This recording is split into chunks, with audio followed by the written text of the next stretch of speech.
I can feel the blood creeping up from the heathens. Got will, got fight, got pride, got reason. If they wanna go eat, then you know I'm gon' feed them. If you're coming for me, hope you're ready for a demon. I got eyes in the back of my head, I'm seeing. Take me for granted and you know I'm leaving. I'ma take what's mine with the webs I'm weaving. I could take this crowd from seeing to believing. Got a taste for blood and my tongue keeps bleeding. From the words I spit, so sharp, so freezing, so cold. Behold, frostbite they feeling. I could tear you apart or I could go heal them. Don't believe in fate, don't believe in ceilings. I just need a taste and my mind starts peeling. I don't pace myself, I grind on kneeling. Got lust for change, I just love the feeling. I ain't gonna give up. Got too little time, I'ma live up.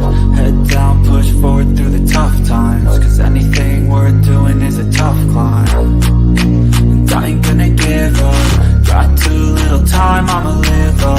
Head down, push forward through the tough times. Cause anything worth doing is a tough climb. Cause I'ma live life for the fight, yeah, I'm here to get it. I got drive, got sight, always have a vision. I go by at night, I be in my feelings. I'ma be fine, need time, and I'll soon be winning. I live life for the fight, yeah, I'm here to get it. I got drive, got sight, always have a vision. I go by at night, I be in my feelings. I'ma be fine, need time, and I'll soon be winning. I can feel the blood creeping up from the heathens. Got will, got fight, got pride, got reason. If they wanna go eat, then you know I'm gon' feed them. If you're coming for me, hope you're ready for a demon. I can feel the blood creeping up from the heathens. Got will, got fight, got pride, got reason. If they wanna go eat, then you know.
To the House of Thrillers.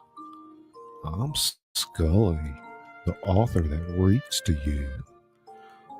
I read my novels with sound effects and B-roll that goes along with the story. Tonight, we're going to be reading a classic, Charles Dickens' A Christmas Carol.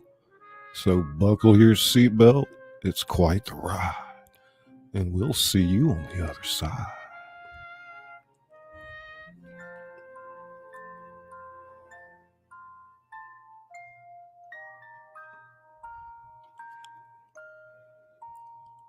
Marley was dead to begin with. There is no doubt whatever about that. The register of his burial was signed by the clergyman, the clerk, the undertaker, and the chief mourner, Scrooge signed it, and Scrooge's name was good upon change, for anything he chose put his hand to. Old Marley was dead as a doornail. Mind, I don't mean to say that I know of my own knowledge what there is particularly dead about a doornail.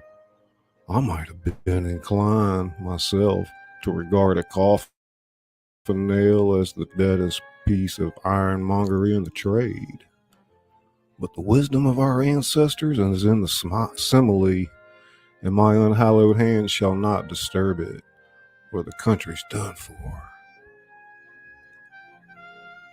You will therefore permit me to repeat emphatically that Marley was as dead as a doornail.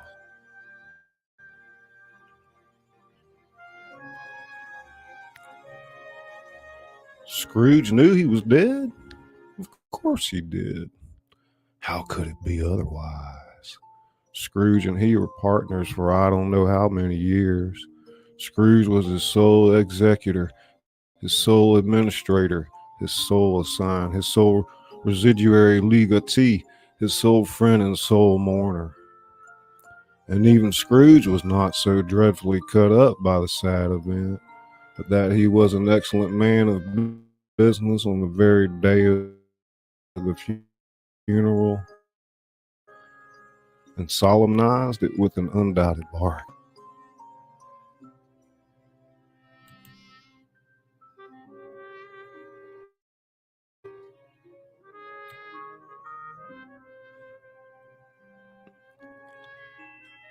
The mention of Marley's funeral brings me back to the point I started from.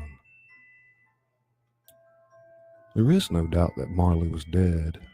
This must be distinctly understood, or nothing wonderful can come of the story I'm going to relate. If we were not perfectly convinced that Hamlet's father died before the play began, there would be nothing more remarkable in his taking a stroll at night in an easterly wind upon his own ramparts that there would be in any other middle-aged gentleman rashly turning out after dark in a breezy spot, say St. Paul's churchyard, for instance, literally to astonish his son's weak mind. Scrooge never painted out old Marley's name. There it stood, years afterwards, above the warehouse door, Scrooge and Marley.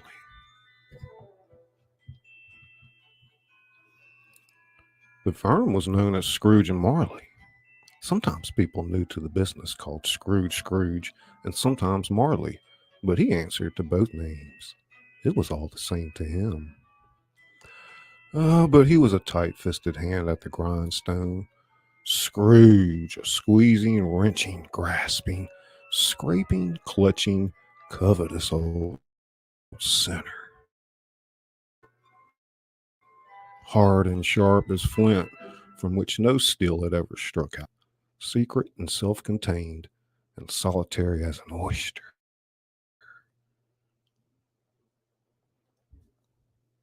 The cold within him froze his old features, nipped his pointed nose, shriveled his cheek, stiffened his gait, made his eyes red, his thin lips blue, and spoke out shrewdly in his grating voice.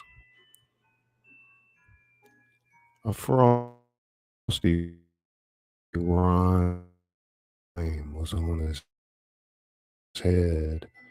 He carried his own load with him. He iced his office in the dog days and didn't thaw at 1 degree at Christmas.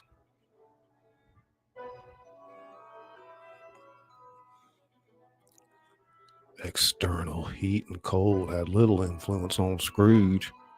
No warmth could warm, nor wintry weather chill him.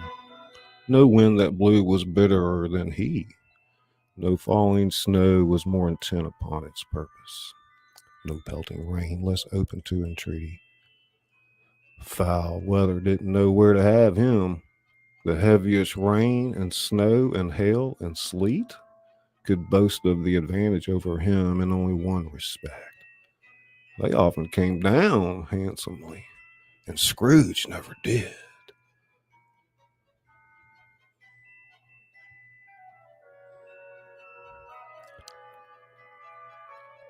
Nobody ever stopped him in the street to say, with gladsome looks, "My dear old Scrooge, how are you? When will you come to see me?" No beggars implored him to bestow a trifle. No children asked him what it was o'clock. No man or woman ever once in all his life inquired the way to such and such a place of Scrooge. Even the blind man's dogs appeared to know him, and when they saw him coming on, would tug their own owners into doorways and up courts, and then would wag their tails as though they said, "No eye at all is better than an evil eye, dark master."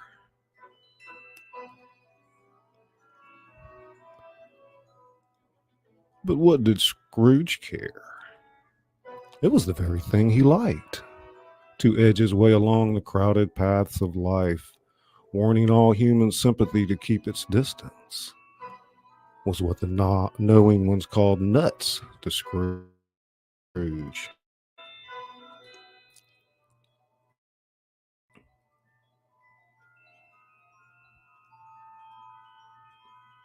Once upon a time, all the good days in the year, on Christmas Eve, old Scrooge sat busy in his courting house.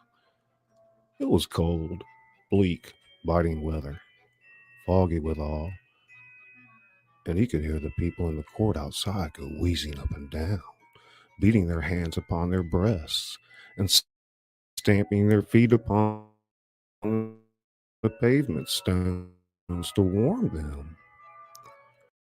The city.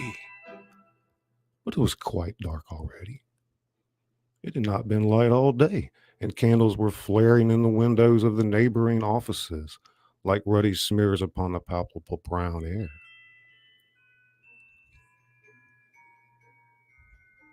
The fog came pouring in at every chink and keyhole, and was so dense without that although the court was of the narrowest, the houses opposite were mere phantoms.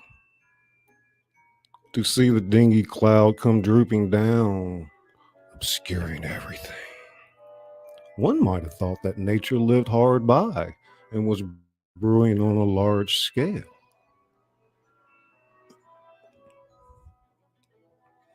The door of Scrooge's counting house was open that he might keep his eye upon his clerk, who was in a dismal little cell beyond, a sort of tank, was copying letters. Scrooge had a very small fire, but the clerk's fire was so much smaller that it looked like one coal. But he couldn't replenish it, for Scrooge kept the coal box in his own room. And so surely as the clerk came in with the shovel, the master predicted that it would be necessary for them to part. Wherefore the clerk put on his white coat himself at the candle. In which effort, not being a man of strong imagination, he failed.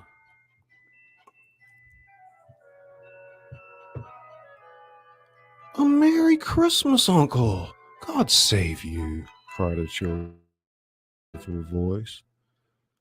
It was the voice of Scrooge's nephew, who came upon him so quickly that this was the first animation of his approach. He had so heated himself, Scrooge's, that he was all in a glow. His face was ruddy and handsome. His eyes sparkled, and his breath smoked again. "Christmas a humbug, Uncle," said Scrooge's nephew. "You don't mean that, I am sure." "I do," said Scrooge. "Merry Christmas. What right have you to be merry? What reason have you to be merry? You're poor enough."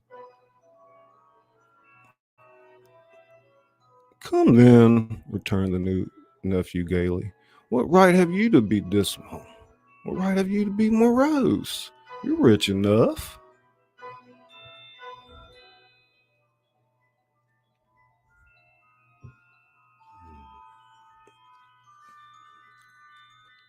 Scrooge, having no better answer ready on the spur of the moment, said, "Bah," again, and followed it up with "humbug."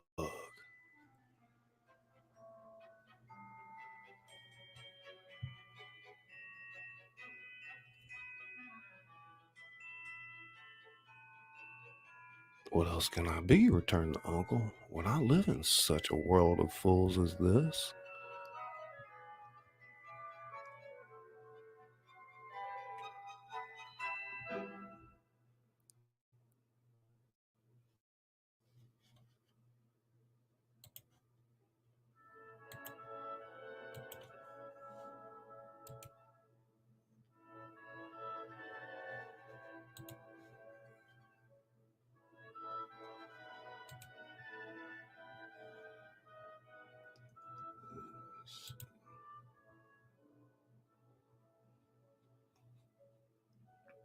Check, check, check, check, check, check, check.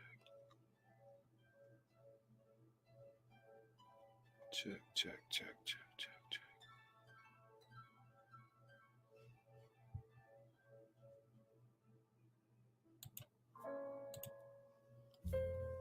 How's everybody doing out there tonight? Welcome to the House of Thrillers.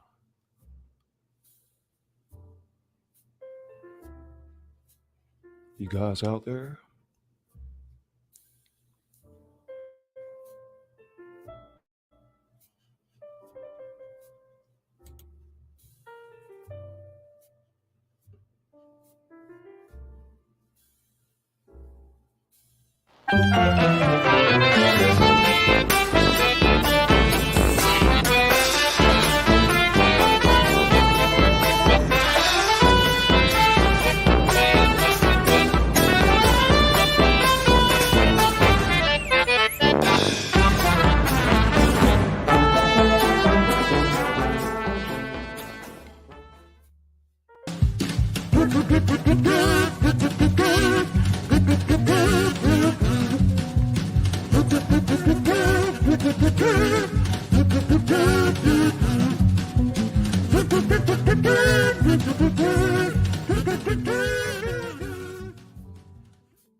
If anything belonging to it can be apart from that, as good as a good time, pleasant time.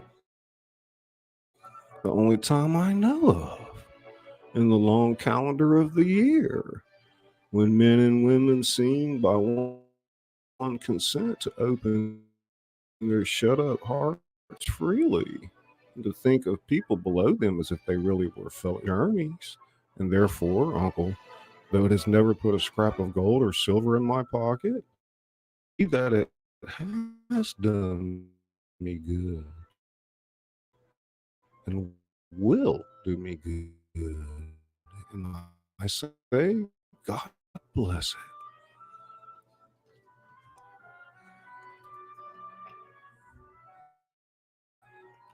The clerk and the team voluntarily applauded, becoming extinguished the last frail spark forever. Let me hear another sound from you, said Scrooge, and you'll keep your Christmas by losing your situation. You're quite a powerful speaker, sir, he added, turning to his nephew. I wonder you don't go into Parliament. Don't be angry, Uncle. Come, dine with us tomorrow. Scrooge said that he would see him. Yes, indeed he did. He went the whole length of the expression and said that he would see him in the extremity first. But why? Cried Scrooge's nephew. Why?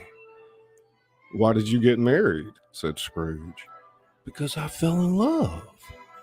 Because you fell in love? Good afternoon. Nay, Uncle, but you could never come see me before that happened. Why give it a reason for not coming now? Good afternoon, said Scrooge.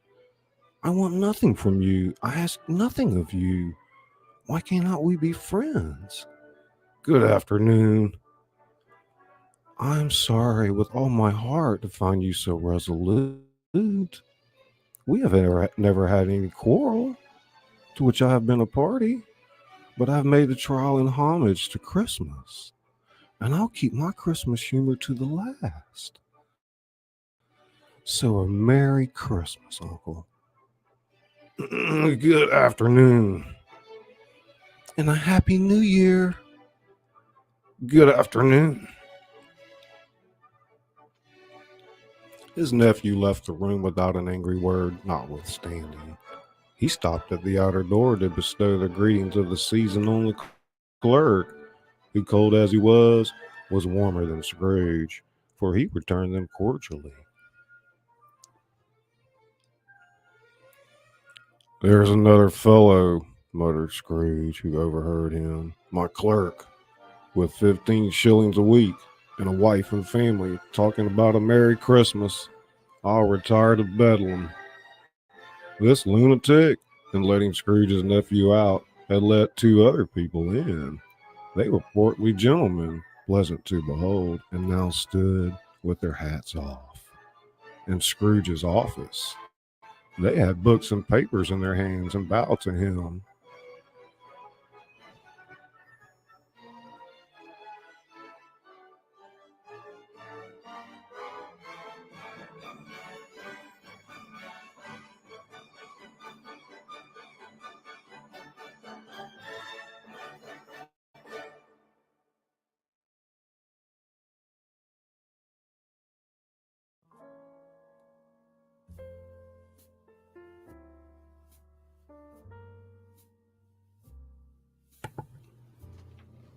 Appreciate you guys coming out tonight. Heavy Metal Chef. Kona Man Studio. Welcome to the House of Thrillers. Amos Cardosa. Hey, Chris, how are you this evening, my friend? Bottle Caps.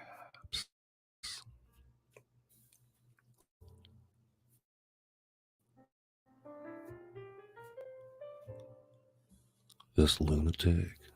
And it is more than usually desirable that we should make some slight provision for the poor and destitute, who suffer greatly at the present time.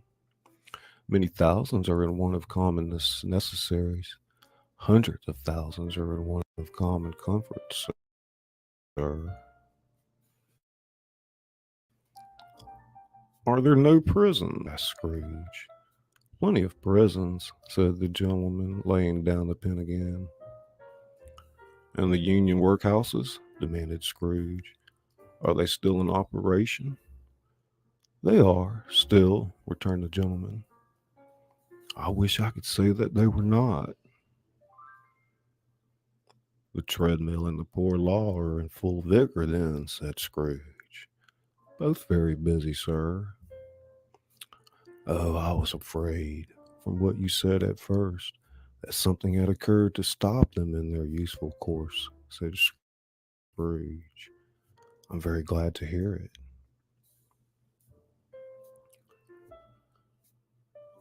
Under the impression that they scarcely furnish Christian cheer of mind or body to the multitude, a few of us are endeavoring to raise a fund to buy the poor some meat and drink, a means of warmth.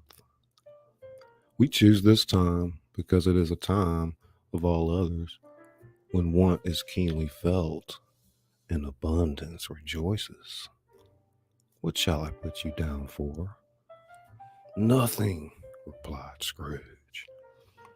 You wish to be anonymous? I wish to be left alone. Since you asked me what I wish, gentlemen, that is.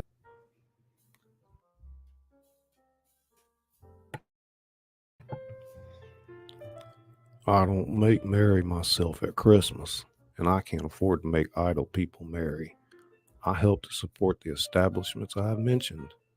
They cost enough, and those who are badly off must go there. Many can't go there, and many would rather die. If they would rather die, said Scrooge, they had better do it and decrease the surplus population. Besides, excuse me, I don't know that. But you might know it, observed. It's not my business. It's enough for a man to understand his own business and not to interfere with other people's. Mine occupies me constantly. Good afternoon, gentlemen.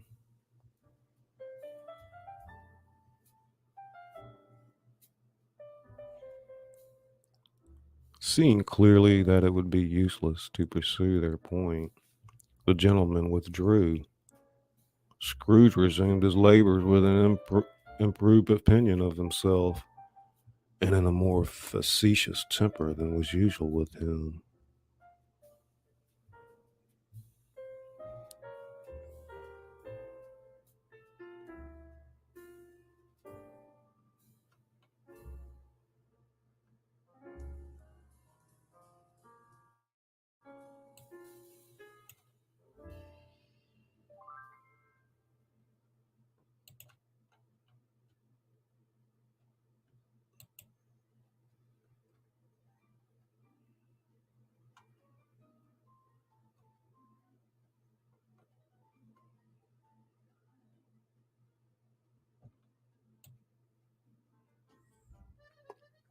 Meanwhile,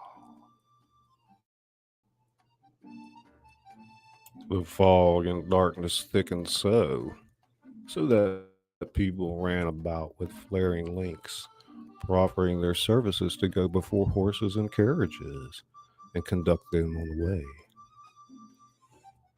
The ancient tower of a church, whose gruff old bell was always peeping silly down at Scrooge out of a Gothic window in the wall, became invisible and struck the hours and quarters in the clouds with tremulous vibrations afterwards, as if the teeth were chattering in its frozen head up there.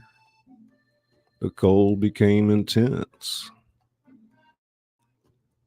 In the main street, at the corner of Court, some laborers were repairing the gas pipes, and had lighted a great fire in a brazier, round which a party of ragged men and boys were gathered, warming their hands and winking their eyes before the blaze in rapture.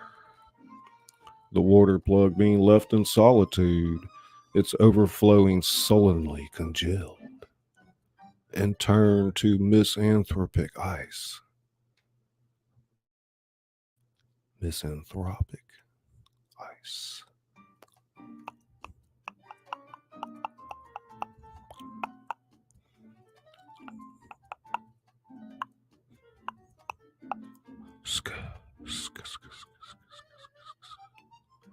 The brightness of the shops where holly sprigs and berries crackled in the lamp heat of the windows made pale faces ruddy as they passed. Poulterers and grocers' trades became a splendid joke, a glorious pageant with which it was next to impossible to believe that such dull principles as bargain and sale had anything to do. The Lord Mayor, in the stronghold of the mighty mansion house, gave orders to his 50 cooks and butlers to keep Christmas as a Lord Mayor's household should. And even little Taylor, whom he had fined 5 shillings on the previous Monday for being drunk and bloodthirsty in the streets, stirred up tomorrow's pudding in his garret, while his lean wife and the baby sallied out to buy the beef.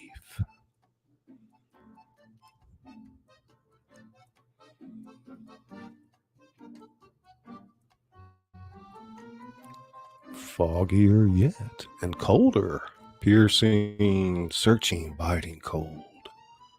If the good Saint Dunstan had but nipped the evil spirit's nose with a touch of such weather as that, instead of using his familiar weapons, then indeed he would have roared to lusty purpose. The owner of one scant young nose, gnawed and mumbled by the hungry cold as bones are gnawed by dogs, stooped down at Scrooge's keyhole to regale him with a Christmas carol. But at the first sound of "Glad,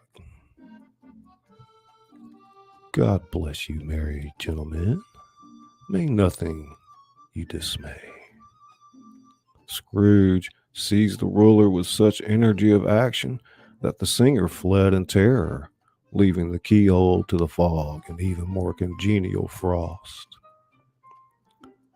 At length the hour of shutting up the counting house arrived. With an ill will, Scrooge dismounted from his stool and tacitly admitted the fact to the expectant clerk in the tank, who instantly snuffled his candle out and put on his hat. "You'll want all day tomorrow, I suppose," said Scrooge. "It's quite convenient, sir." "It's not convenient," said Scrooge, "and it's not fair. If I was to stop half a crown for it, you think yourself ill-used, I'll be bound." The clerk smiled faintly. "And yet," said Scrooge, "you don't think me ill-used when I pay a day's wages for no work."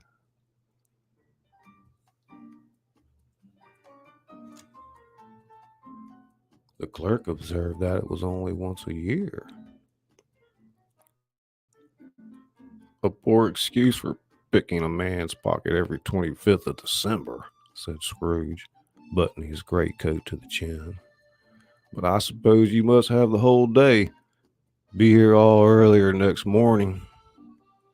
The clerk promised that he would, and Scrooge walked out with a growl. The office was closed in a twinkling, and the clerk, with the long ends of his white comforter dangling below his waist, for he boasted no greatcoat, went down a slide on Cornhill, at the end of a lane of boys, 20 times, in honor of its being Christmas Eve, and then ran home to Camden Town as hard as he could pelt to play a blind man's bluff.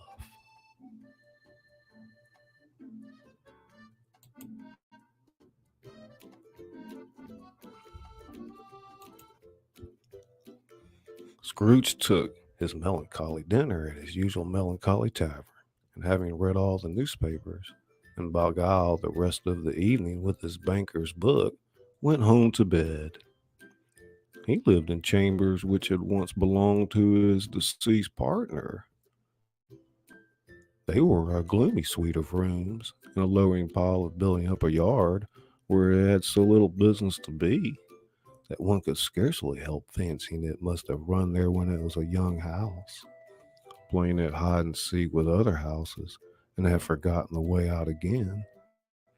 It was old enough now and dreary enough, for nobody lived in it but Scrooge, the other rooms being all let out as offices. The yard was so dark that even Scrooge, who knew its every stone, was fain to grope with his hands. The fog and frost so hung about the black old gateway of the house that it seemed as if the genius of the weather sat in a mournful meditation on threshold.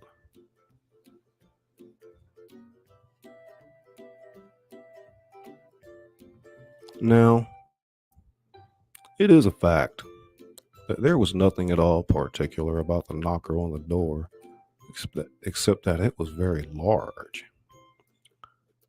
It is also a fact that Scrooge had seen it night and morning during his whole residence in that place. Also, that Scrooge had a little of what is called fancy about him, as any man in the city of London, even including, which is a bold word, the corporation, aldermen, and livery. Let it alone be borne in mind that Scrooge had not bestowed one thought on Marley since his last mention of his 7 years dead partner that afternoon. And then let any man explain to me, if he can, how it happened that Scrooge, having his key in the lock of the door, saw in the knocker, without its undergoing any intermediate process of change, not a knocker, but Marley's face. Marley's face. Marley's face.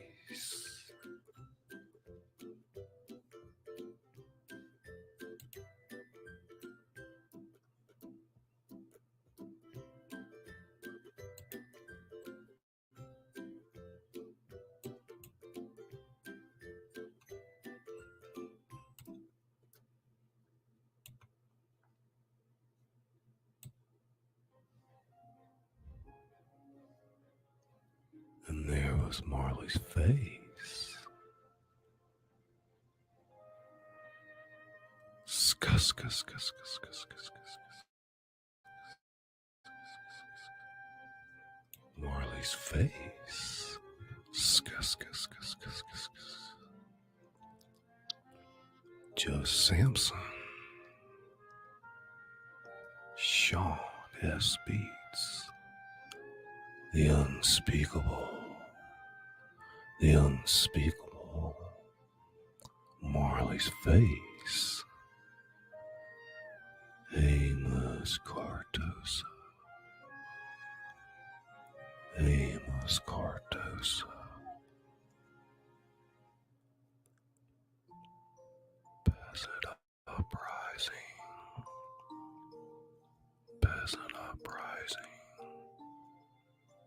Welcome to the House of Thrillers.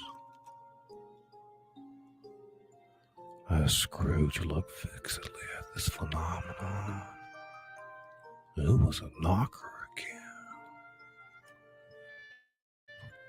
To say that he wasn't startled, or that his blood was not conscious of a terrible sensation to which he had been a stranger from infancy, would be untrue. But he put his hand upon the key and had relinquished, turned it sturdily, walked in, and lighted his candle. He did pause with a moment's irresolution before he shut the door. And he did look cautiously behind it first, as if he half expected to be terrified with the sight of Marley's pigtails sticking out into the hall. But there was nothing on the back of the door except the screws and nuts that held the knocker on. So he said, "Pooh, pooh," and closed it with a bang. The sound resounded through the house like thunder. Every room above and every cask in the wine merchant cellars below appeared to have a separate peal of echoes of its own. Scrooge? Scrooge was not a man to be frightened by echoes. He fastened the door and walked across the hall and up the stairs, slowly too, trimming his candle as he went. You may talk vaguely about driving a coach and six up a good old flight of stairs or through a bad young act of parliament, but I mean to say you might have got a hearse up that staircase and taken it broadwise with the splinter bar toward the wall and the door toward the balustrades. Done it easy. There was plenty of width for that and room to spare. Which is perhaps the reason why Scrooge thought he saw a locomotive hearse going on before him in the gloom. Half a dozen gas lamps out on the streets wouldn't have lighted the entry too well, so you may suppose that it was pretty dark with Scrooge's dip.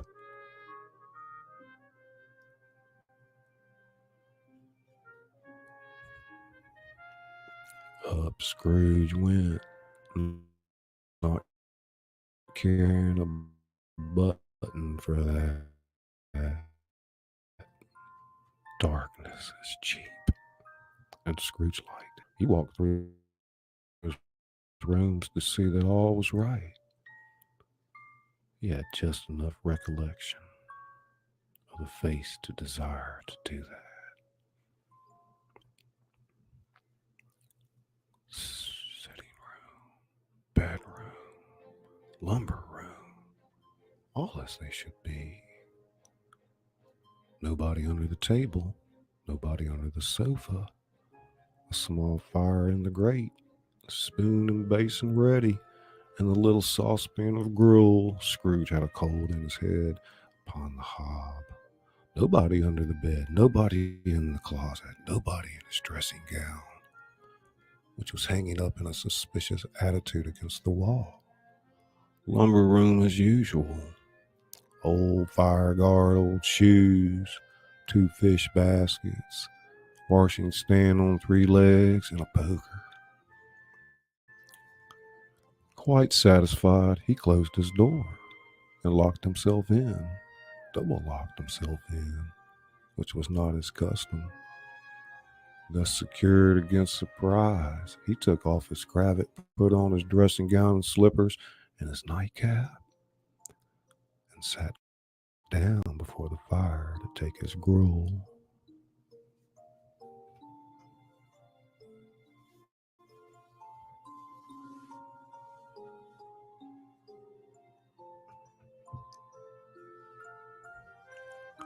It was a very low fire indeed, nothing on such a bitter night. He was obliged to sit close to it and brood over it before he could extract the least sensation of warmth from such a handful of fuel.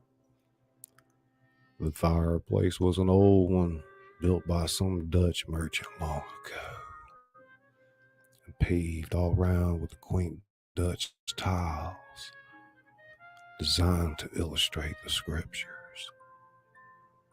There were Cains and Abels, pharaohs and daughters, queens of Sheba, angelic messengers descending through the air on clouds like feather beds, Abrahams, Belshazzars, apostles putting off to sea in butter boats, hundreds of figures to attract his thoughts.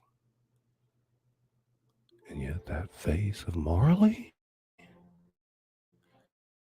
7 years dead, came like the ancient prophet's rod and swallowed up the whole.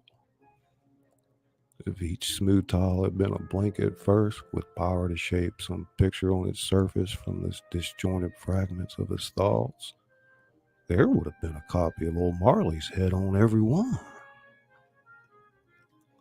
"Humbug," said Scrooge, and walked across the room.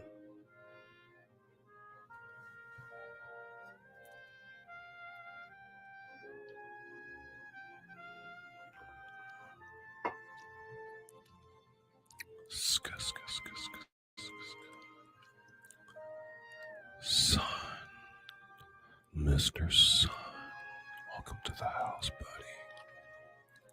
Crystal Vlogs Lifestyle. Crystal Vlogs Lifestyle. CJ Lutero. CJ Lutero. NDT. NDT.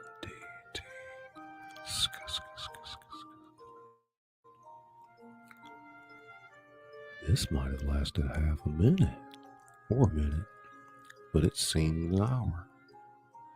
The bells ceased as they had begun together. They were succeeded by a clinking noise deep down below, as if some person were dragging a heavy chain over the cask in the wine merchant's cellar. Scrooge then remembered to have heard that ghosts in haunted houses were described as dragging chains.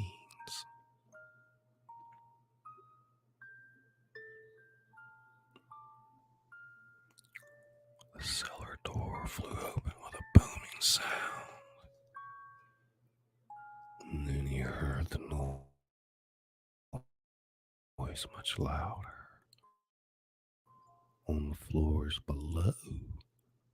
Then coming up the stairs, said Scrooge, "I won't believe it." His color changed though, when, without a pause, it came on through the heavy door and passed into the room before his eyes. Upon its coming in, the dying flame leaped up as though it cried, "I know him, Marley's ghost," and fell again. The same face, the very same. Marley in his pigtail, usual waistcoat, tights, and boots, the tassels on the latter bristling like his pigtail, and his coat skirts and his hair upon his head. The chain he drew was clasped about the middle. It was long and wound about him like a tail, and it was made for Scrooge.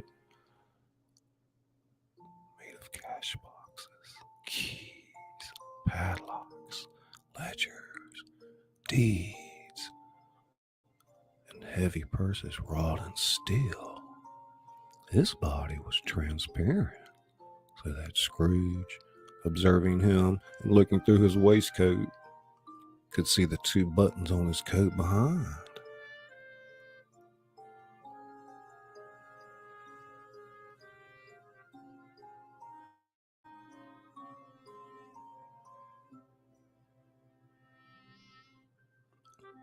Scrooge had often heard it said that Marley had no bowels, but he had never believed it until now.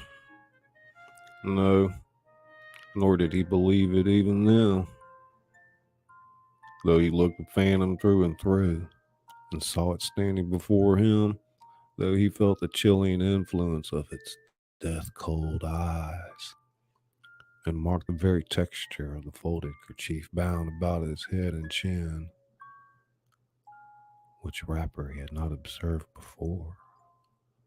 He still was incredulous and fought against his senses.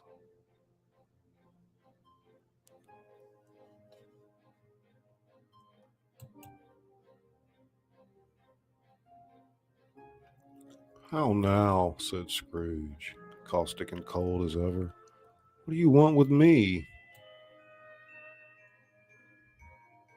"Much."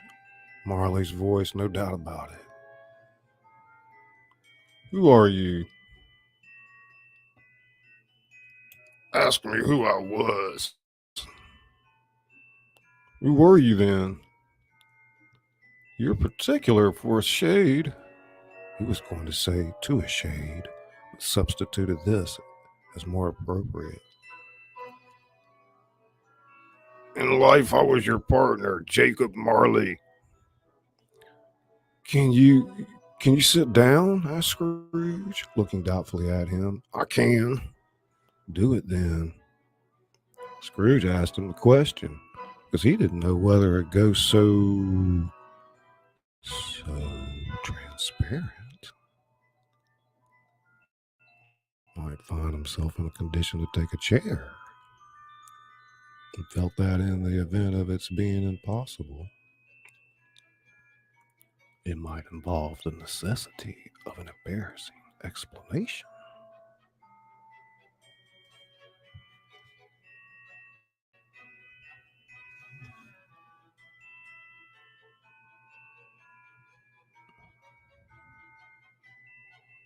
But the ghost sat down on the opposite side of the fireplace as if he were quite used to it.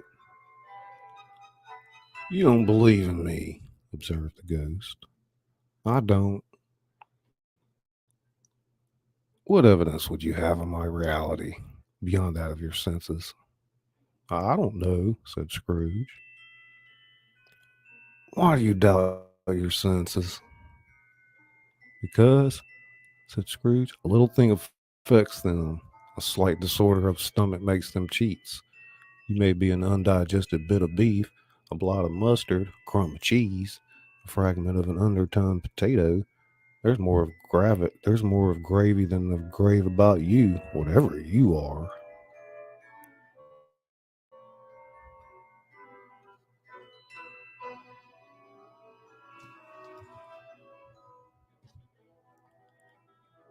Scrooge was not much in the habit of cracking jokes, nor did he feel in his heart by any means waggish then. The truth is that he tried to be smart as a means of distracting his own attention and keeping down his terror, with a spectre's voice disturbed the very marrow in his bones. To sit staring at those fixed glazed eyes in silence for a moment would play, Scrooge felt, the very deuce with him.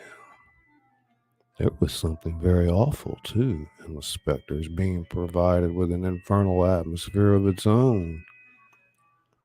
Scrooge could not feel it in himself, but this was clearly the case. For though the ghost sat perfectly motionless, its hair and skirts and tassels were still agitated as by the hot vapor from an oven.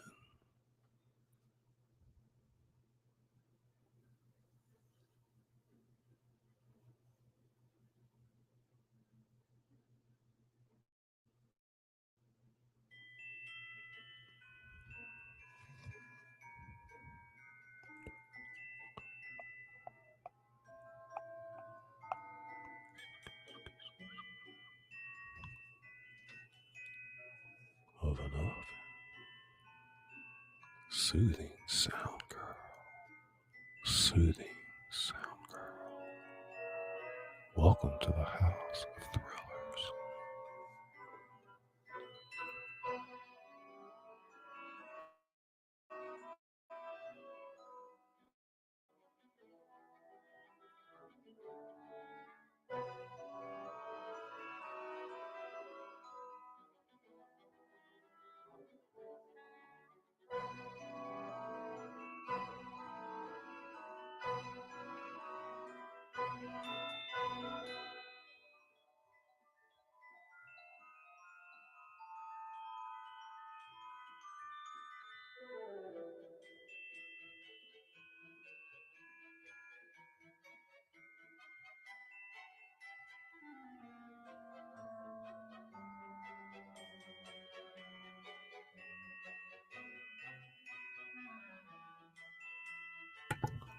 Check. Check in. Check. Check in. Can act of kindness. Check.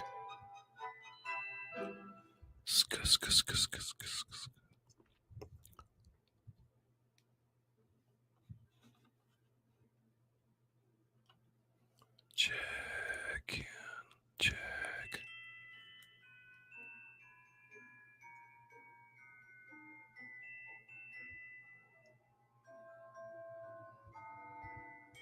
Humbug.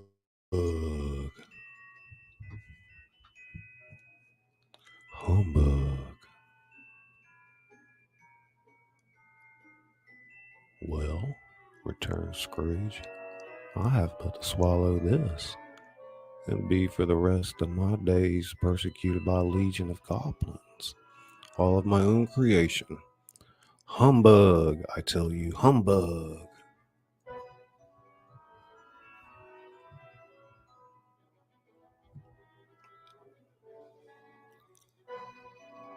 After this, the spirit raised a frightful cry and shook its chain with such a dismal and appalling noise that Scrooge held on tight to his chair to save himself from falling in a swoon. But how much greater was his horror when the phantom, taking off the bandage round its head, as if it were too warm to wear indoors, its lower jaw dropped down upon his breast. Scrooge fell upon his knees and clasped his hands before his face. "Mercy," he said. "Dreadful apparition, why do you trouble me? Man of the worldly mind," replied the ghost, "do you believe in me or not?" "I do," said Scrooge. "I must. But why do spirits walk the earth, and why do they come to me?"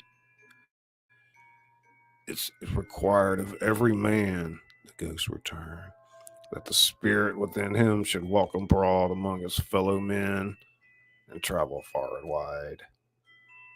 And if that spirit goes not forth in life, it is condemned to do so after death. It is doomed to wander through the world, oh woe is me, and witness what it cannot share, but might have shared on earth and turned to happiness." Again the specter raised a cry and shook its chain and wrung its shadowy hands. "You are fettered," said Scrooge, trembling. "Tell me why." "I wear the chain I forged in life. I made it link by link and yard by yard. I girded it on my own free will, and on my own free will I wear it. Is its pattern strange to you?" Scrooge trembled more and more. "Or would you know," pursued the ghost, "the weight and length of the strong coil you bear yourself? It was full as heavy and long as this 7 Christmas Eves ago. You have labored on it since. It is a ponderous chain."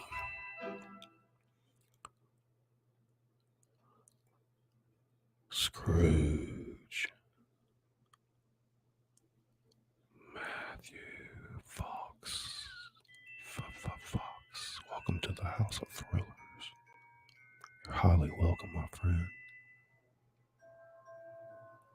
I'm Scully, your host, the author that reads to you.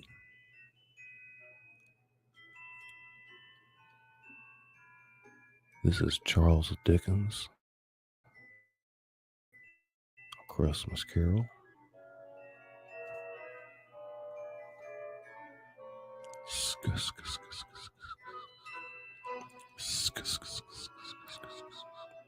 Check.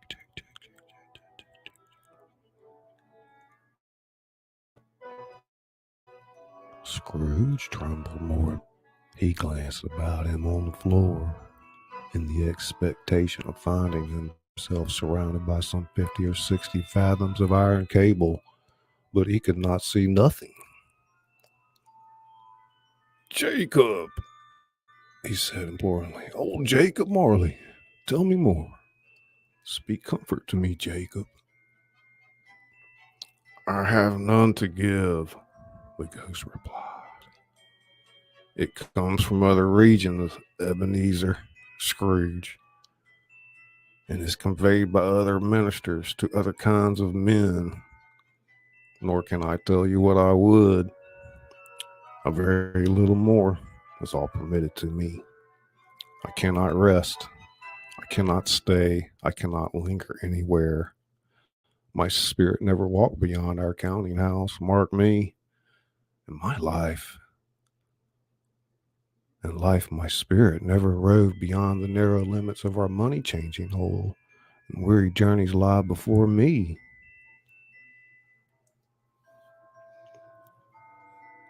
It was a habit with Scrooge, whenever he became thoughtful, to put his hands in his breeches pocket. Pondering on what the ghost had said, he did so now, but without lifting up his eyes or getting off his knees. You must have been very slow about it, Jacob, Scrooge observed in a businesslike manner, though with humility and deference. Slow, the ghost repeated. 7 years dead, mused Scrooge, and traveling all the time? The whole time, said the ghost. No rest, no peace, incessant torture of remorse. You travel fast, said Scrooge.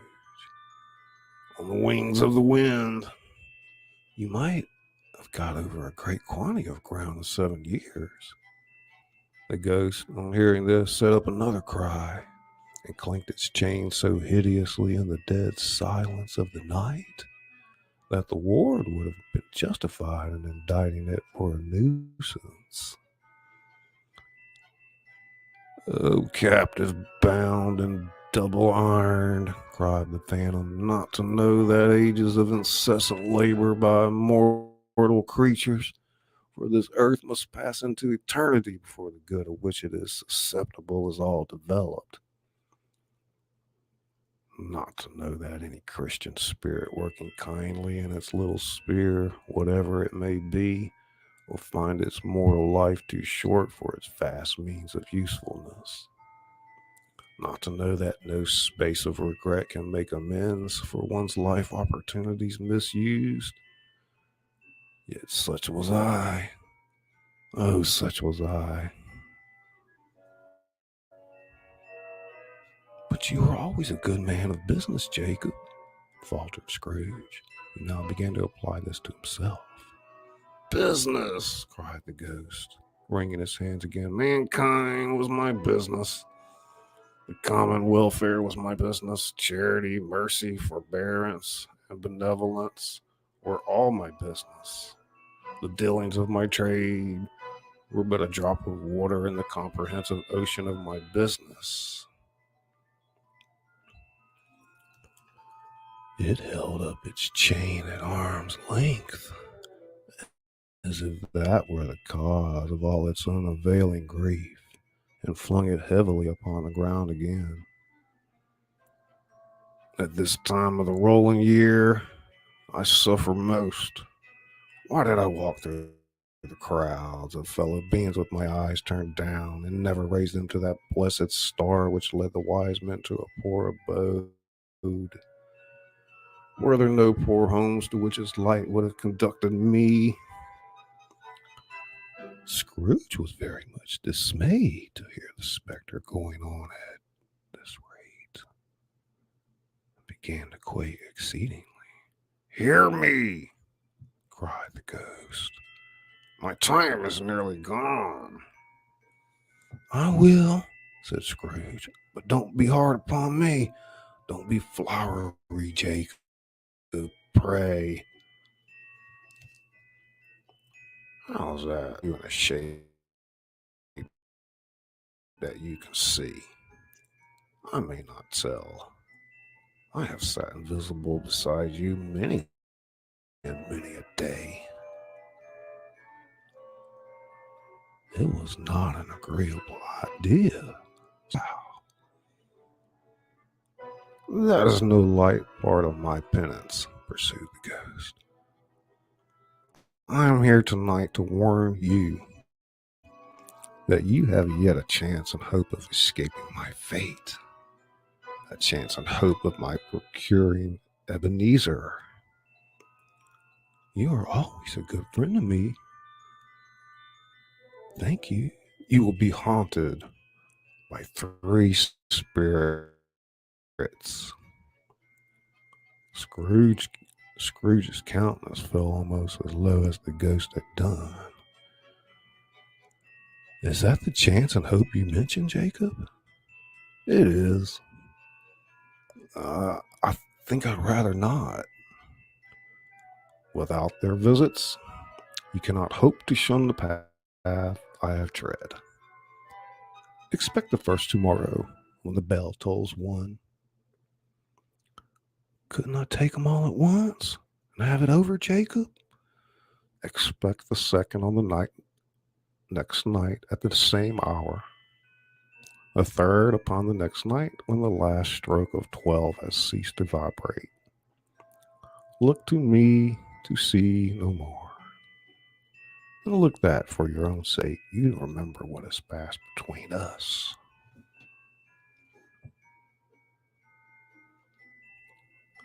When it is said these words, the spectre took its wrapper from the table, and bound his round head as before. Scrooge knew this by the smart sound its teeth made when the jaws were brought together by the bandage. He ventured to raise his eyes again and found his supernatural visitor confronting him in an erect attitude, with its chain wound over and about its arm. The apparition walked backward from him, and every step it took, the window raised itself a little, so that when the spectre reached it, it was wide open. It beckoned Scrooge to approach, which he did. When they were within 2 paces of each other, Marley's ghost held up its hand, warning him to come no nearer. Scrooge stopped, not so much in obedience as in surprise and fear. For on the raising of the hand, he became sensible of confused noises in the air, incoherent sounds of lamentation and regret, wailings inexpressibly sorrowful and self-accusatory. The spectre, after listening for a moment, joined in the mournful dirge and floated out upon the bleak, dark night.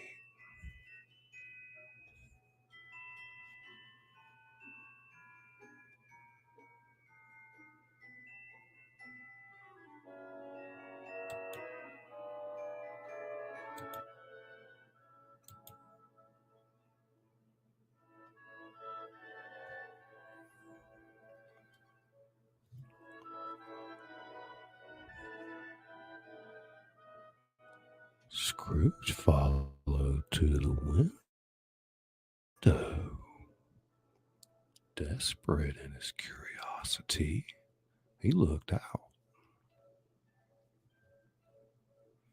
The air was filled with phantoms, wandering hither and thither in restless haste, and moaning as they went. Every one of them wore chains like Marley's ghost. Some few, they might be guilty governments, were linked together. None were free. Many had been personally known to Scrooge in their lives. He had been quite familiar with one old ghost in a white waistcoat with a monkey attached to its ankle, who cried piteously as being unable to assist a wretched woman with an infant, whom it saw below upon a doorstep. The misery with them all was clear, that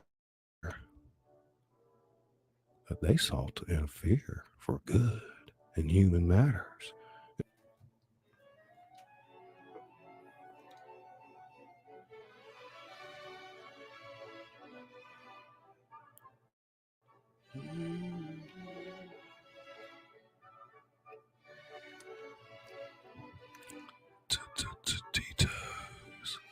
Tito's McGee, ladies and gentlemen, welcome to the House of Thrillers. Matthew Fox, you're highly welcome. Tammy, yay Tammy, Tammy Beauty Tutorials. Tammy's in the house. Whether these creatures faded into the mist or mist enshrouded them, he could not tell. But Tammy, they and their spirit voices faded together, and the night became as it had been when he walked home. Scrooge closed the window and examined the door by which the ghost had entered.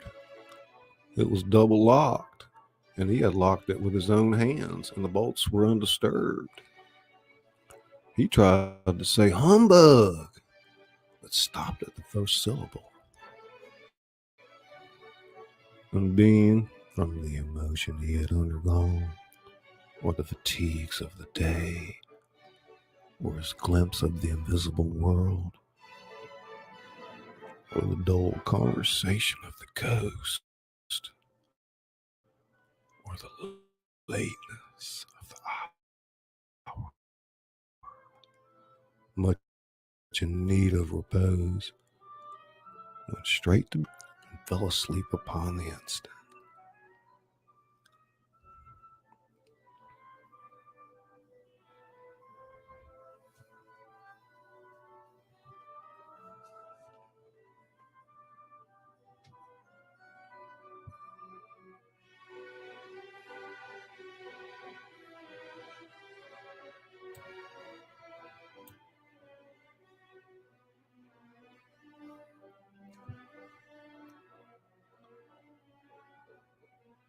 Tammy says, Scully, this is so good. Thank you. Trying to bring some holiday cheer to some of you guys. Welcome to the House of Thrillers.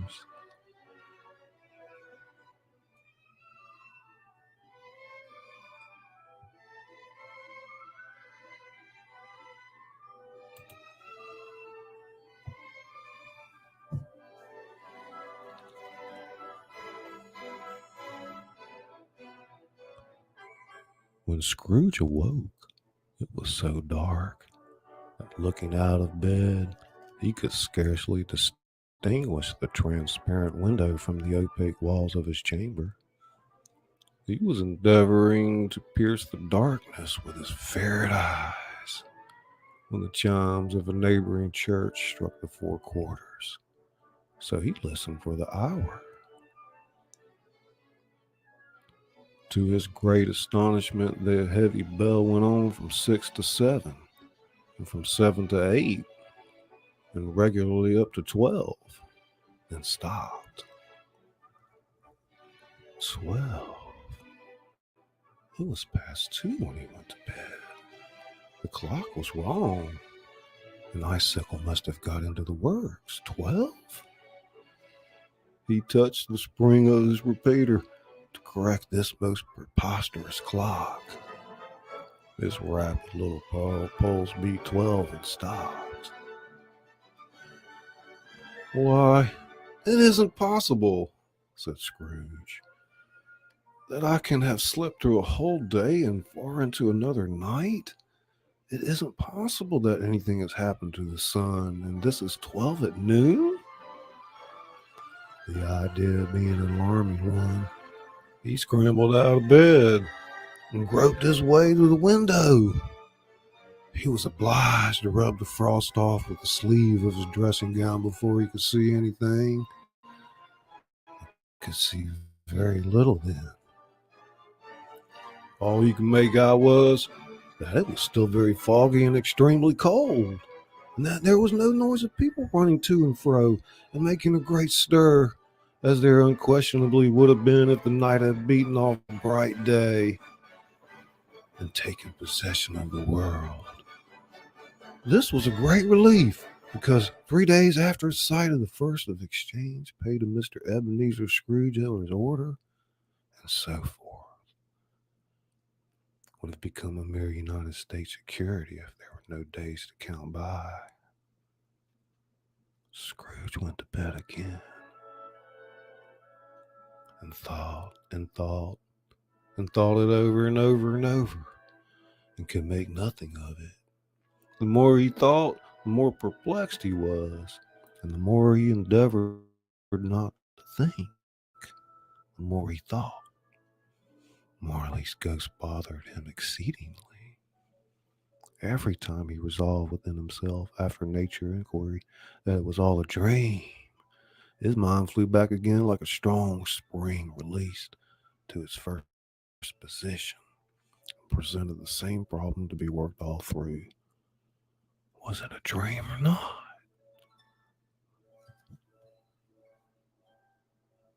Scrooge lay in this state until the chimes had gone 3/4 more. Then he remembered on a sudden that the ghost had warned him of a visitation when the bell tolled 1.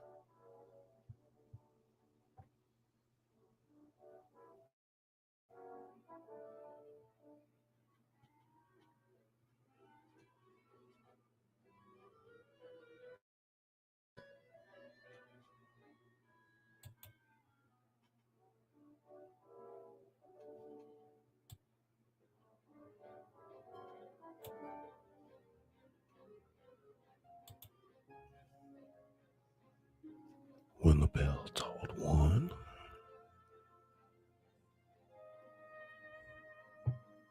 eat to live strong and be healthy. Eat to live strong. Eat to live strong. And then he remembered.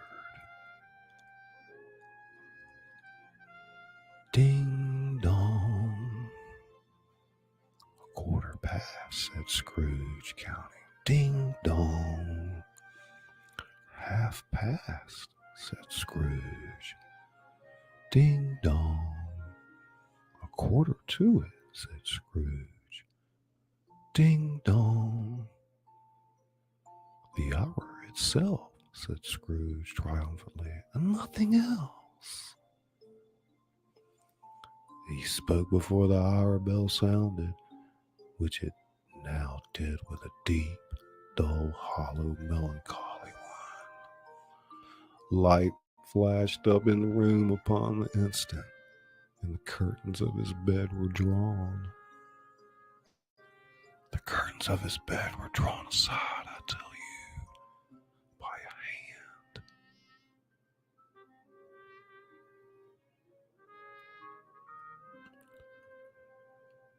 Not the curtains at his feet, nor the curtains at his back, but those to which his face was addressed. The curtains of his bed were drawn aside, and Scrooge, starting up into a half-recumbent attitude, found himself face to face with the unearthly visitor who drew him, as close to it as I am now to you. And I am standing in the spirit at your elbow. It was a strange figure, like a child, yet not so like a child as like an old man.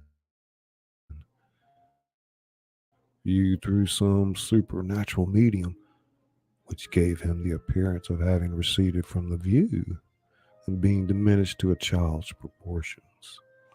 Its hair, which hung about its neck and down its back, was white as with age, and yet the face had not a wrinkle in it, and the tenderest bloom was on the skin. The arms were very long and muscular, the hands the same, as if its hold were of uncommon strength. Its legs and feet, mostly delicately formed, were, like those of upper members, bare. It wore a tunic of the purest white, and round its waist was bound a lustrous belt, the sheen of which was beautiful.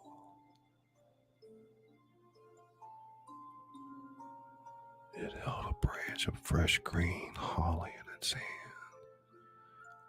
and, in singular contradiction of that wintry emblem, had its dress trimmed with summer flowers.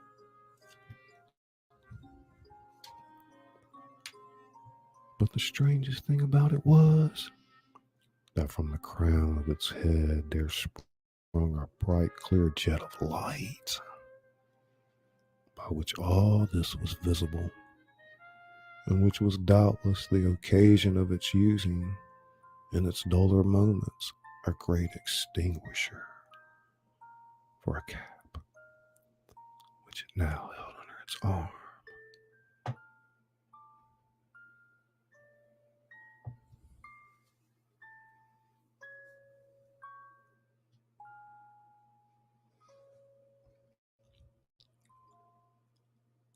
Though when Scrooge looked at it with increasing steadiness, was not its strangest quality, for at its belt sparkled and glittered now in one part, and what was light one instant, at another time was dark. So the figure itself fluctuated in its distinctness, being now a thing with one arm, now with one leg, now with 20 legs, now a pair of legs without a head, now a head without a body, of which dissolving parts no outline would be visible in the dense gloom wherein they melted away. And in the very wonder of this, it would be itself again, distinct and clear as ever.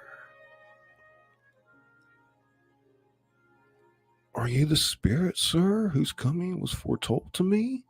asked Scrooge. "I am." The voice was soft and gentle. "Who and what are you?" demanded Scrooge. "I am the ghost of Christmas past." "Long past?" inquired Scrooge, observant of its dwarfish nature. "No, your past."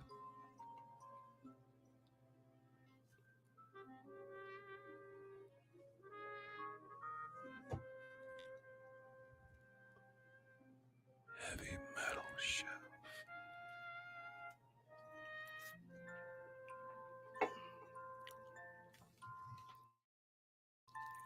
Perhaps. I would not have told anybody why, if anybody could have asked him, but he had a special desire to see the spirit in his cap and beg him to be covered. "What?" exclaimed the ghost. "Would you soon put out with worldly hands the light I give? Is it not enough that you are one of those whose passions made this cap and forced me through whole trains of years to wear it low upon my brow?"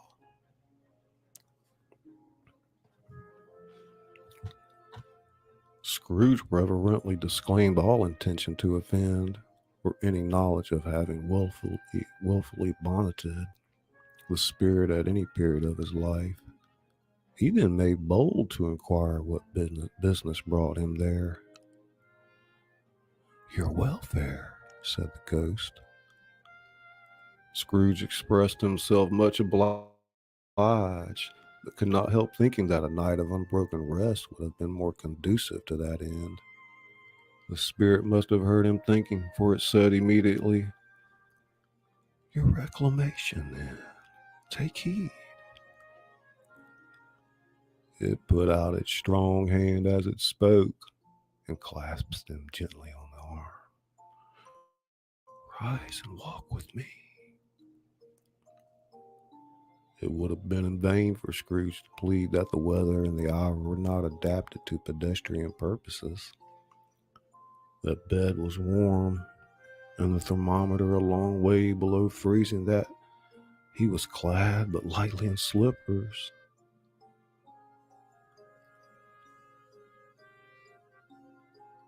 I am mortal, Scrooge said, and liable to fall. Bear but a touch of my hand there, said the spirit, laying it upon his heart, and you shall be upheld, and more than this.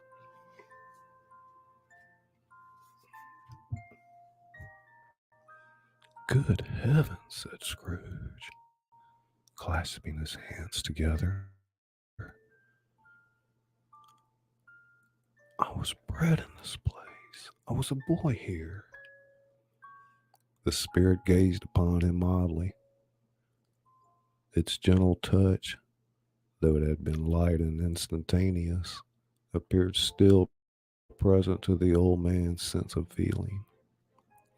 He was conscious of 1,000 odors floating in the air, each one connected with 1,000 thoughts and hopes and joys and cares long, long forgotten. Your lip is trembling, said the ghost. And what is that upon your cheek? Scrooge muttered, with an unusual catching in his voice, that it was a pimple, and begged the ghost to lead him where he would. You recollect the way? Inquired the spirit. Remember it, cried Scrooge. I could walk it blindfold. Strange to have forgotten it for so many years. Let us go on.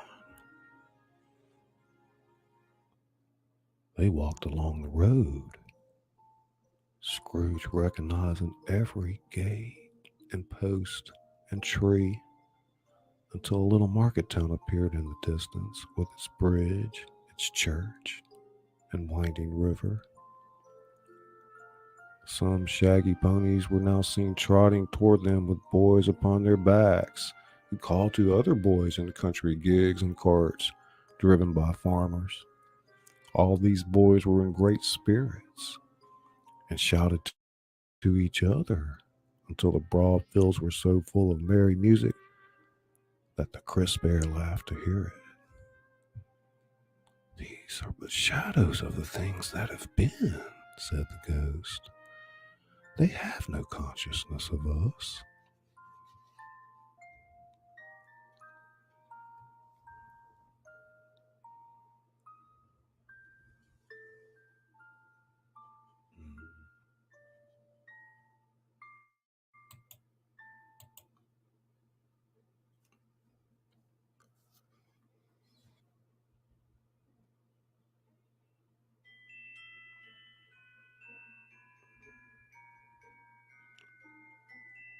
I'm your host, Scully, the author that reads to you.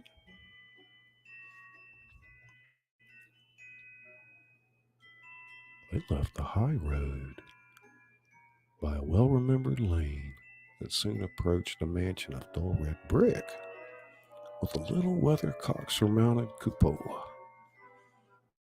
on the roof and a bell hanging in it. It was a large house, but one of the broken fortunes, where the spacious offices were little used.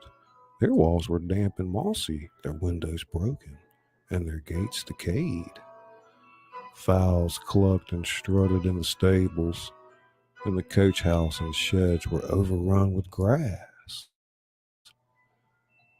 Nor was it more retentive of its ancient state within.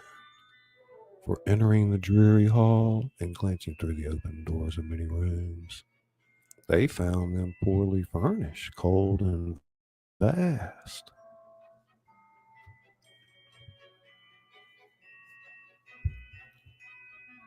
There was an earthy savor in the air, a chilly bareness in the place, which associated itself somehow with too much getting up by candlelight and not too much to eat.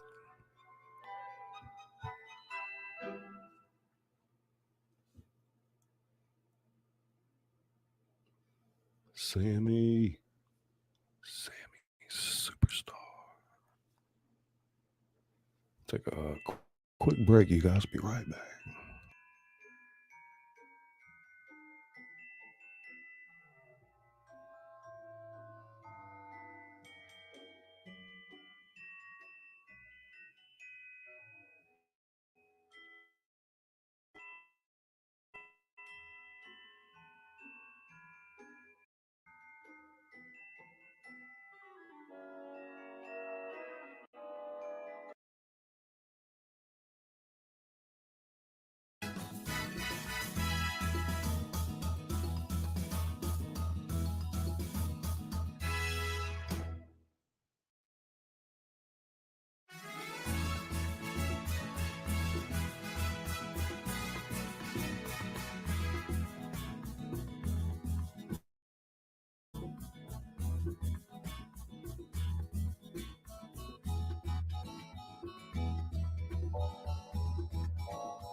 The spirit touched him on the arm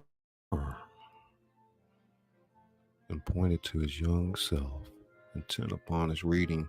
Suddenly a man in foreign garments, wonderfully real and distinct to look at, stood outside the window with an axe stuck in his belt and leading an ass laden with wood by the bridle.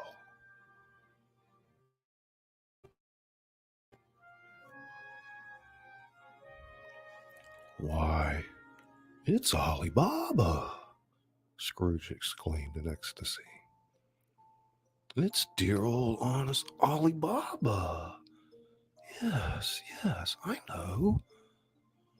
One Christmas time, when yonder solitary child was left here all alone, he did come. For the first time, just like that. Poor boy."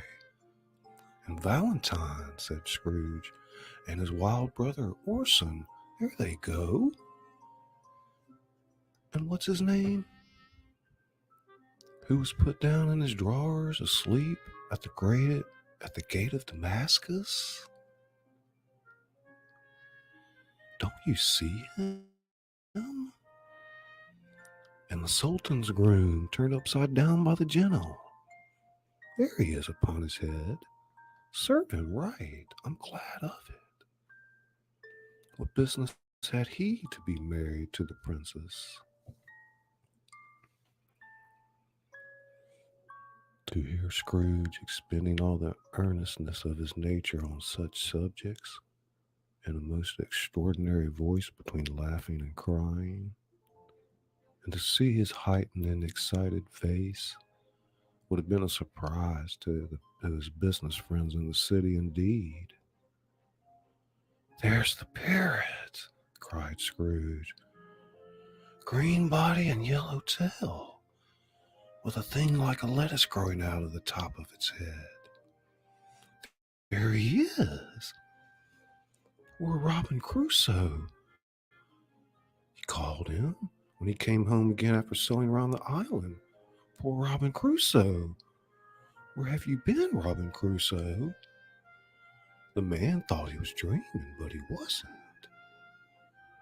It was the parrot, you know. There goes Friday, running for his life to the little creek. "Hello, who? Hello?" Then, with a rapidity of transition very foreign to his usual character, he said, in pity for his former self, "Poor boy," and cried again. "I wish," Scrooge muttered, putting his hand in his pocket and looking about after him. "But it's too late now." "What is the matter?" asked the spirit. "Nothing," said Scrooge. "Nothing. There was a boy singing a Christmas carol at my door last night. I should like to have given him something, that's all."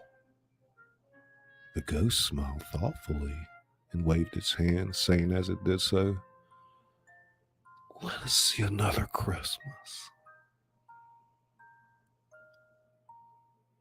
Scrooge's former self grew larger at the words, and the room became a little darker and more dirty. The panels shrunk, the windows cracked, fragments of plaster fell out of the ceiling,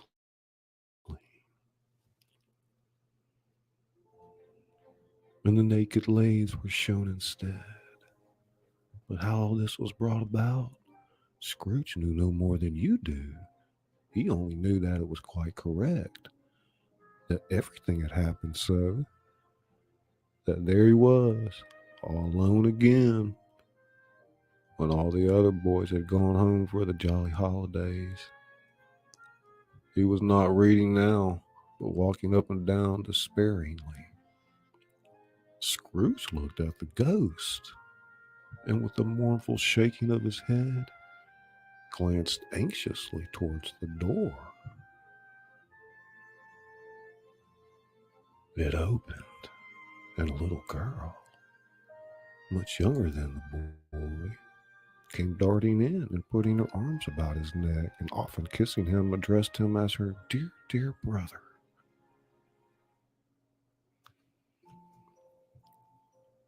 "I have come to bring you home, dear brother," said the child, clapping her tiny hands and bending down to laugh. "To bring you home, home, home. Home, little fan," returned the boy.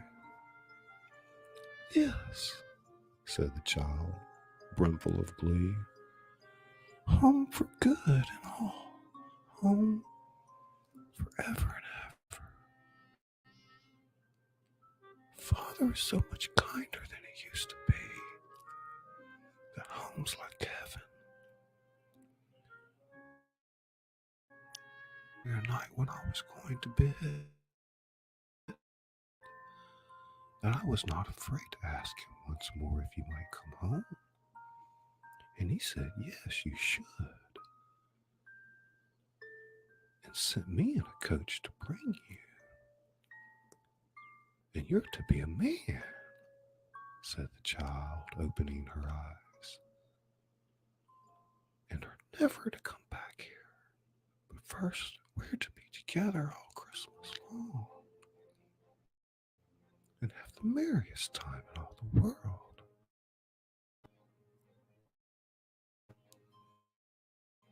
"You are quite a woman, little Van," exclaimed the boy.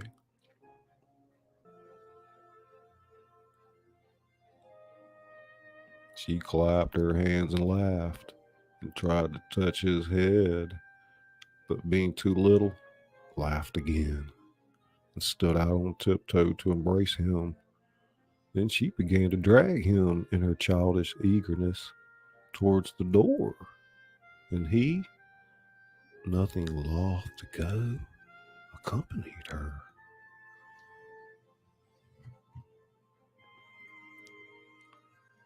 A terrible voice in the hall cried, "Bring down Master Scrooge's box there."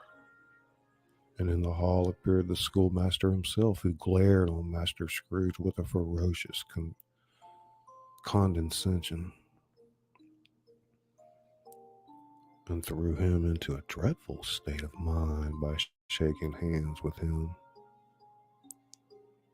He then conveyed him and his sister into the veriest old well of a shivering best parlor that ever was seen, where the maps upon the wall and the celestial and terrestrial globes in the windows were waxy with cold. Here he produced a decanter of curiously light wine and a block of curiously heavy cake, and administered installments of those dainties to the young people, at the same time sending out a meager servant to offer a glass of something to the postboy, who answered that he thanked the gentleman, but it was the same tap as he had tasted before. He had rather not.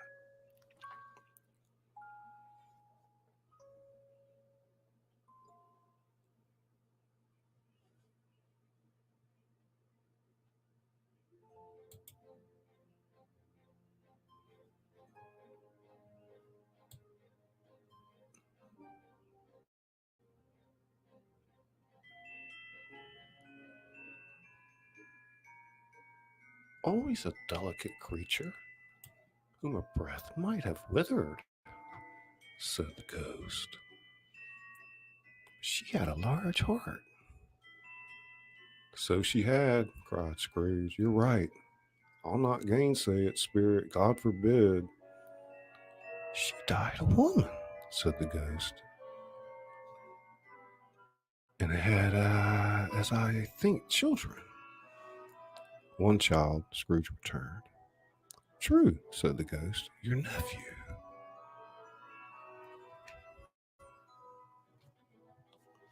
Scrooge seemed uneasy in his mind and answered briefly, "Yes."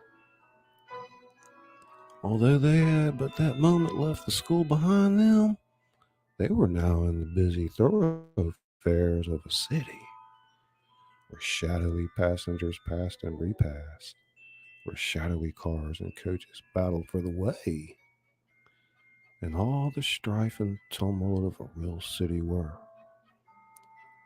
It was made plain enough by the dressing of the shops that here too it was Christmas time again. But it was evening, and the streets were lighted up.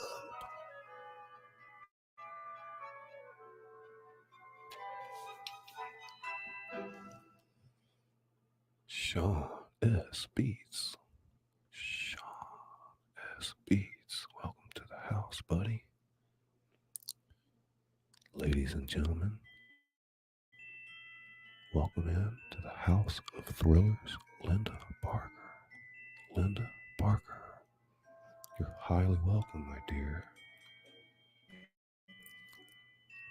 Matthew Fox says, I would love to go back to Christmas past.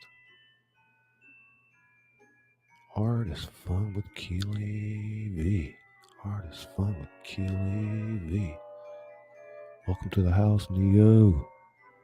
Sammy Superstar.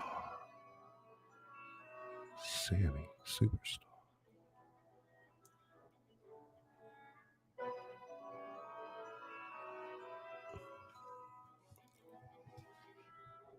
The ghost stopped at a certain warehouse door and asked Scrooge if he knew it. Know it, said Scrooge. Was I apprenticed here? They went in. At sight of an old gentleman in a Welsh wig sitting behind such a high desk that if he had been 2 inches taller, he must have knocked his head against the ceiling. Scrooge cried in great excitement, "Why, it's old Fezziwig! Bless his heart! It's Fezziwig alive again!" Old Fezziwig laid down his pen and looked up at the clock, which pointed to the hour of 7.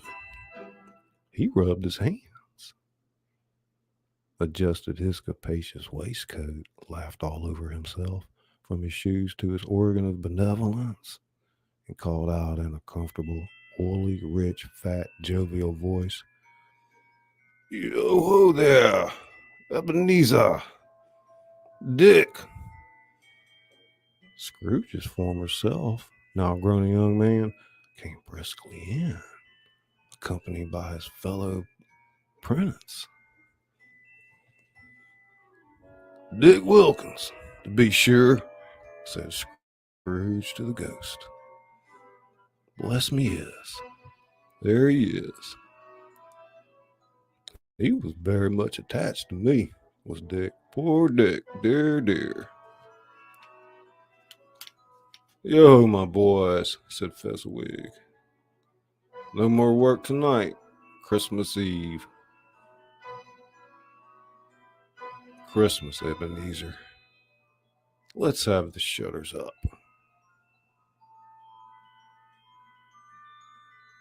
For a man can say Jack Robinson. You wouldn't believe how those two fellows went at it. They charged into the street with the shutters. 1, 2, 3. Had them up in their places. 4, 5, 6. Barred them and pinned them. 7, 8, 9. And came back before you could have gotten to 12. Panting like racehorses. "Alio!" cried old Fezziwig, skipping down from the high desk with wonderful agility. "Clear away, my lads, and let's have lots of room here. Hello, Dick. Sure up, Ebenezer. Clear away." There was nothing they wouldn't have cleared away, or couldn't have cleared away, with old Fezziwig looking on. It was done in a minute.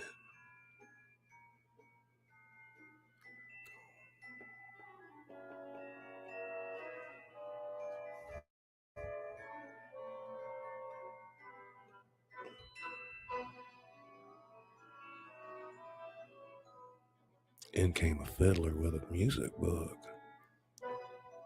and went up to the lofty desk and made an orchestra of it.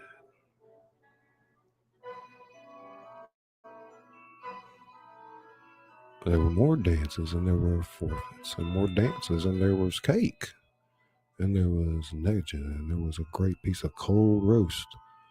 There was a great piece of cold boiled, and there were mince pies and plenty of beer. But the great effect of the evening came after the roast and boiled, when the fiddler, an artful dog mind, the sort of man who knew his business better than you or I could have told it to him, struck up Sir Roger de Coverley. Then old Fezziwig stood out to dance with Miss Fezziwig. Top couple, too. A good stiff piece of work cut out for them. 3 or 4 and 20 pair of partners. People who were not to be trifled with. People who would dance and had nothing to walk.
Look up.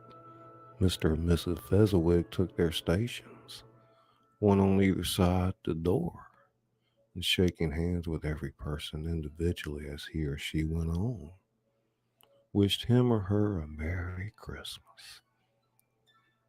When everybody had retired but the 2 apprentices, they did the same to them, and thus the cheerful voices died away, and the lads were left to their beds, which were under a counter in the back shop.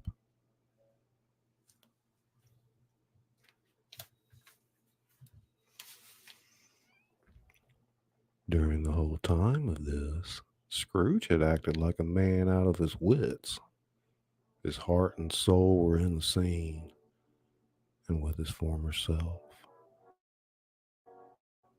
He corroborated everything, remembered everything, enjoyed everything, and underwent the strangest agitation. It was not until now, when the bright faces of his former self and Dick returned from them, that he remembered the ghost, and became conscious that it was looking full upon him, while the light upon its head burnt very clear. "A small matter," said the ghost, "to make these silly folks so full of gratitude." "Small," echoed Scrooge. The spirit signed to him to listen to the 2 apprentices, who were pouring out their hearts in praise of Fezziwig, and when he had done so, said, "Why, is it not? He has spent but a few pounds of your mortal money, 3 or 4 perhaps. Is that so much that he deserves this praise?" "It isn't that," said Scrooge. "It isn't that, Spirit. He has the power to render us happy or unhappy, to make our services light or burdensome, a pleasure or a toil. Say that his power lies in words and looks, and things so slight and insignificant that it is impossible to add and count them up. What then?" The happiness he gives is quite as great as if it cost a fortune. He felt the spirit's glance and stopped. What is the matter? Asked the ghost. Nothing particular, said Scrooge. Something, I think, said the ghost. No, I should like to be able to say a word or two to my clerk just now, that's all.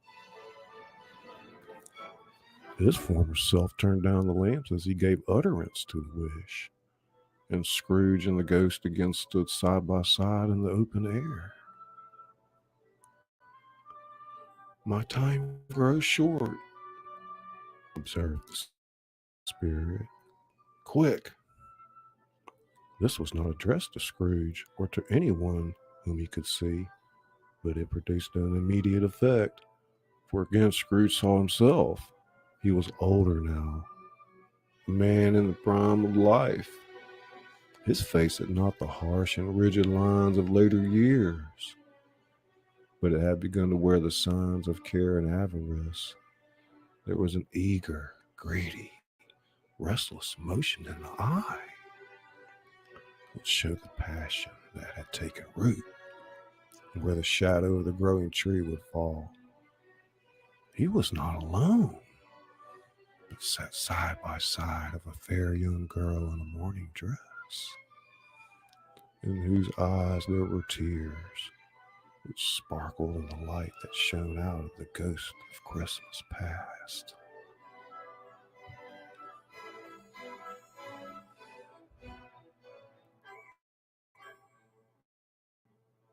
It matters little, she said softly, to you, very little.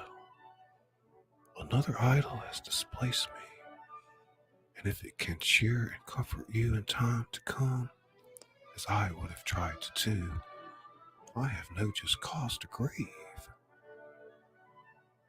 What idol has displaced you? He rejoined. A golden one. A golden one, I tell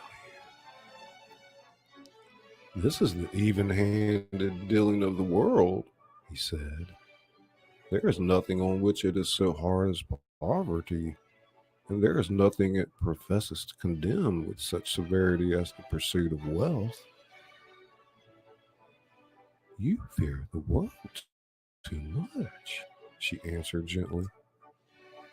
All your other hopes have merged into the hope of being beyond the chance of its sordid reproach.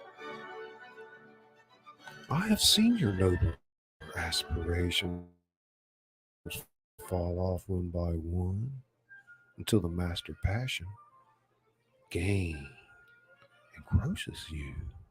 Have I not? What then? He retorted. Even if I have grown so much wiser, what then? I am not changed towards you. She shook her head. Am I? Our contract is an old one. It was made when we were both poor and content to be so, until, in good season, we could improve our worldly fortune by our patient industry. You are changed. When it was made, you were